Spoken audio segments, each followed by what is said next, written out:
Share बाजार के दिग्गज निवेशक राकेश झुनझुनवाला के सपोर्ट वाली नई एयरलाइन कंपनी आकाशा को सरकार से एनओसी मिल गई है।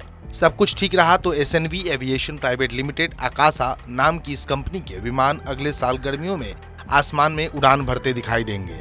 वहीं कंपनी अपनी सर्विस शुरू करने के लिए directorate general of civil aviation यानी डीजीसीए से लाइसेंस मांगेगी। बता दें कि जेट एयरवेज के सीईओ रह चुके विनय दुबे इसकी कमान संभालेंगे। नवगठित कंपनी के सीईओ विनय दुबे ने एक बयान में कहा, हम नागरिक उड्डयन मंत्रालय के समर्थन और एनओसी की मंजूरी देने के लिए बेहद आभारी हैं। हम आकाशा एयरलाइंस को सफलतापूर्वक लॉन्च करने के लिए आवश्यक सभी अनुपालन के लिए अधिकारियों के साथ मिलकर काम करना जारी रखेंगे। विनय दुबे ने आगे कहा कि हमारा मानना है कि देश की प्रगति के लिए एक मजबूत हवाई परिवहन प्रणाली जरूरी है। इसी विश्वास ने हमें एक आधुनिक और किफायती विमानन सेवा शुरू करने के लिए प्रेरित किया है। आकाशा एयर के बोर्ड में इंडिगो के पूर्व प्रेसिडेंट आदित्य घोष भी शामिल हैं। एयरलाइन की योजना अगले 4 साल में लगभग 70 विमानों के संचालन की है। एयरबस के मुख्य वाणिज्यिक अधिकारी क्रिश्चियन शेरेर ने पिछले सप्ताह कहा था कि उनकी कंपनी विमान खरीद सौदे के लिए आकाशा से बातचीत कर रही है। वहीं लगभग 2 महीने पहले कुछ मीडिया रिपोर्ट में कहा गया था कि आकाशा अमेरिकी विमान निर्माता कंपनी बोइंग के साथ B737 मैक्स विमानों की खरीद पर बात कर रही है।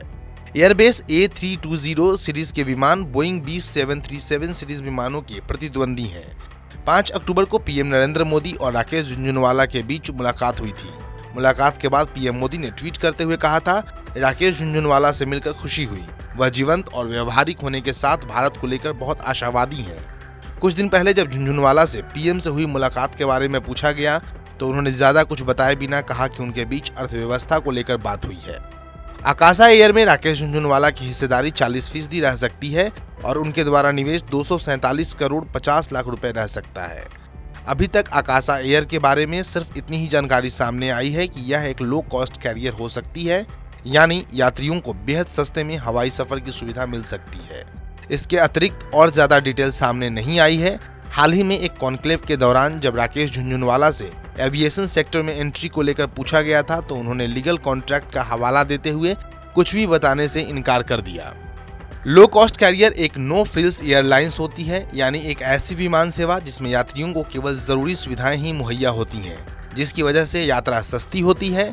यात्रियों के लिए हवाई सफर सस्ता करने के लिए इन फ्लाइट एंटरटेनमेंट, फ्लाइट के दौरान खाने और बिजनेस क्लास सीटिंग जैसी गैर जरूरी सुविधाओं पर खर्च नहीं किया जाता। बहरहाल इस खबर पे आपकी क्या राय है, कमेंट करके जरूर बताएं। साथ ही देश और दुनिया की दूसरी तमाम खबरों के लिए सब्सक्राइब करें हमारा digital platform TV9 Bharatvarsh.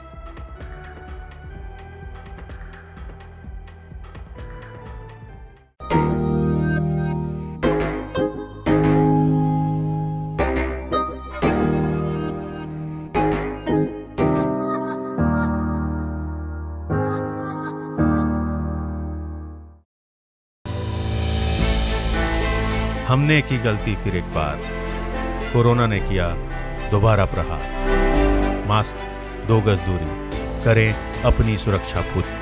Corona टीका हम सबको लगाना है, मिलकर साथ समझदारी से कोरोना को हराना है।